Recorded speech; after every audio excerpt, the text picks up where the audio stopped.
मुलांनो, कागद पेन घेऊन तयार आहात का? अगदी सोपी गोष्ट करूया. 71 अधिक 71 अधिक 71 मिळून सांगा बरं किती झाले? बरोबर 213 झाले. याचा अर्थ असा की माझ्या पैशाच्या डब्यात मी दररोज 71 रुपये ठेवायचे असं ठरवलं आणि तसे 3 दिवस पैसे ठेवले तर तिसऱ्या दिवशी मला डब्यात 213 रुपये जमलेले दिसतील. बरोबर ना? हीच गोष्ट गणितात सोप्या पद्धतीने गुणाकाराच्या मदतीने करता येते. पुन्हा पुन्हा केलेली बेरीज म्हणजेच गुणाकार होय. 3 वेळा 30 संख्या घेऊन बेरीज करण्यापेक्षा एकदाच लिहून त्याला 3 ने गुणणे सोपे आहे. हे कसं करायचं ते पाहूया. 71 म्हणजे काय? तर 70 अधिक 1 बरोबर 71. 71 चे विस्तारित रूप म्हणजेच 70 अधिक 1. म्हणजेच प्रथम 1ला 3 ने गुणायचं, नंतर 70ला 3 ने गुणायचं आणि उरलेल्या उत्तरांची बेरीज करायची. आहे की नाही सोपं? आता हेच उभ्या मांडणीत कसं करायचं ते पाहूया.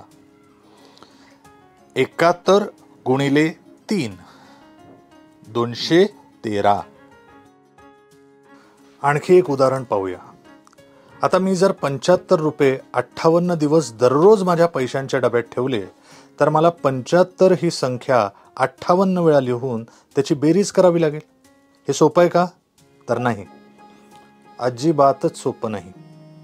म्हणूनच बेरीज करण्यापेक्षा 75ला 58 ने गुणणे सोपे जाईल. बेरजेप्रमाणेच गुणाकाराचेही उत्तर मिळेल. गुणाकार कसा करायचा ते आता पाहूया. 75 म्हणजे काय? तर 70 अधिक 5. 58 म्हणजे काय? 50 अधिक 8. ही दोन्ही संख्यांची विस्तारित रूपे आहेत. 75 गुणिले 58 हे कसं करायचं हे पाहूया.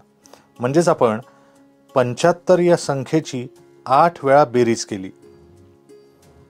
75 या संख्येची आणखी 50 वेळा बेरीज केली. आपण 75 गुणिले 8 आणि 75 गुणिले 50 अशी 2 उत्तरे काढून त्या उत्तरांची बेरीज करू शकतो. हे सोपं आहे की नाही? आता उभी मांडणी करून पाहूया. प्रथम 75 गुणिले 8 करूया. यातही प्रथम 5 गुणिले 8 करूया. उत्तर 40 येते. म्हणून आपण एककाच्या जागी 0 लिहूया आणि 4 दशक हातचा म्हणून घेऊया.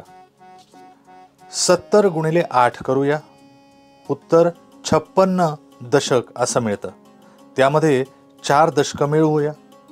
56 अधिक 4 बरोबर 60. 60 दशक मिळतील. 60 दशक म्हणजे 600. 8 ने गुणून झाले. आता 75ला 50 ने गुणूया. म्हणजेच 50 गुणिले 5 अधिक 50 गुणिले 70. याचे उत्तर 3750 इतके येते. 3750 मध्ये एककाच्या जागी 0 आहे. कारण आपण 75ला 50 ने गुणले आहे. 50 म्हणजेच 5 वेळा 10. त्यामुळे दशकाच्या स्थानापासून अंक लिहून एककाच्या स्थानावर 0 दिलेले आहे. 75ला 50 ने गुणण्याच्या आधी आपण एकक स्थानावर 0 लिहूया. आता 75ला 5 ने गुणूया. 5 गुणिले 5 बरोबर 25. म्हणून आपण 5 ही संख्या दशकाच्या स्थानावर लिहिली आणि 2 ही संख्या हातची घेतली. 7ला 5 ने गुणूया. 7 गुणिले 5 बरोबर 35. यात 2 हा हातचा मिळवला. याचे उत्तर 37 आले. त्यामुळे 7 हा अंक शतकस्थानी आणि 3 हा अंक हजाराच्या स्थानावरती लिहिला. या दोन्ही उत्तरांची बेरीज करूया. म्हणजे 600 अधिक 3750 बरोबर 4350. आपण हे लक्षात ठेवूया की 2 अंकी संख्येला दुसऱ्या 2 अंकी संख्येने गुणताना प्रत्येक वेळी एकक स्थानाच्या संख्यांचा गुणाकार जर 10 किंवा त्यापेक्षा जास्त असेल तर आपण एक हातचा दशकामध्ये मांडतो आणि या पद्धतीने पुढे जातो. म्हणजेच संख्यांचा गुणाकार जरी 10 पेक्षा जास्त आला तरी गुणाकाराची पद्धत तीच राहते. आता आपण आणखी एक उदाहरण पाहू. 498 या संख्येला 764 ने गुणूया. म्हणजेच प्रथम 764 ची बेरीज 4 वेळा करायची, त्यानंतर आणखी 60 वेळा करायची, त्यानंतर 700 वेळाही करायची.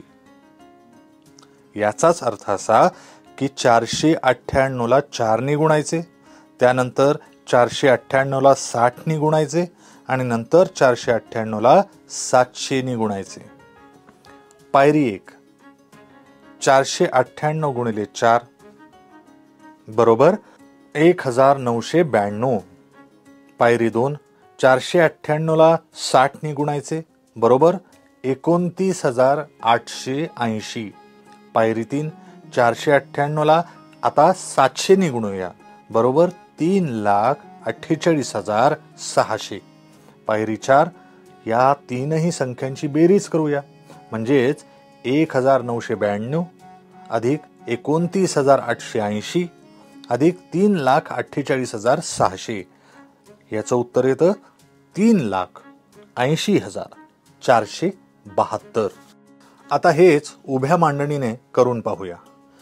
498 ला प्रथम 4 ने गुणूया, त्याचे उत्तर 1992. 498 गुणिले 60 करूया. 498 ला 60 ने गुणण्यापूर्वी एकक स्थानी 0 लिहूया. आपण 60 ने गुणत आहोत म्हणून 0 तसेच दिले. आता 498 ला 6 ने गुणूया. आपल्याला 29,880 इतके उत्तर मिळाले. आता 498 ला 700 ने गुणूया. 498 ला 700 ने गुणूया म्हणजे 700 मध्ये 2 शून्य आहेत म्हणून पहिले 0 एकक स्थानी लिहूया, दुसरे 0 दशक स्थानी लिहूया. आता 498 ला 7 ने गुणूया. याचे उत्तर आपल्याला 3,48,600 असे मिळाले. या तीनही उत्तरांची बेरीज करूया. याचे उत्तर 3,80,472 असे मिळते. याच पद्धतीने आपण 4 अंकी संख्येला 3 अंकी संख्येने गुणू शकतो. 498 ला 3,456 ने गुणण्याऐवजी 3,456 ला 498 ने गुणले तर काय होईल? उत्तर एकच येईल का? हो, दोन्हीचे उत्तर समानच येईल. हा गुणाकार करताना काही जास्तीची गोष्ट आपण केली का तेही पाहूया. चला आणखी एक उदाहरण घेऊया. 4,098 ला 340 ने गुणूया. हे अगदी सोपे आहे. 4,098 गुणिले 340. आता आपण 4,098 गुणिले 34 गुणिले 10 असा गुणाकार करूया. असे का? कारण 340 बरोबर 34 गुणिले 10 याची उभी मांडणी करूया. म्हणून 498 ला 340 ने गुणताना प्रथम 4,098 ला 4 ने गुणूया. त्याचे उत्तर 16,392 येते. त्यानंतर 4,098 ला 30 ने गुणूया. याचे उत्तर 1,22,940 येते. या दोन्ही उत्तरांची बेरीज केली तर उत्तर 1,39,332 असे येते. 1,39,332 ला 10 ने गुणायचे. हे काही काळ विसरून जाऊया, कारण आपल्याला फक्त त्या संख्येच्या पुढे एक 0 द्यायचे. त्यामुळे आपले उत्तर 13,93,320 होईल. समजलं का? आपण काय शिकलो? पुन्हा पुन्हा केलेली बेरीज म्हणजे गुणाकार होय. ज्या संख्येला गुणायचे आहे त्या संख्येला गुण्य असे म्हणतात. ज्या संख्येने गुणायचे आहे त्या संख्येला गुणक असे म्हणतात. आपण प्रथम संख्येचे विस्तारित रूप लिहितो आणि नंतर गुणाकार करतो. प्रत्येक वेळी आपण एकक संख्यांचा गुणाकार करतो. त्यांचा गुणाकार जर 10 पेक्षा जास्त येत असेल तर हातचा घेतो. हातचा मिळवल्याशिवाय योग्य उत्तर मिळत नाही. कितीही अंकी संख्या असली तरी गुणाकाराची प्रक्रिया तीच राहते.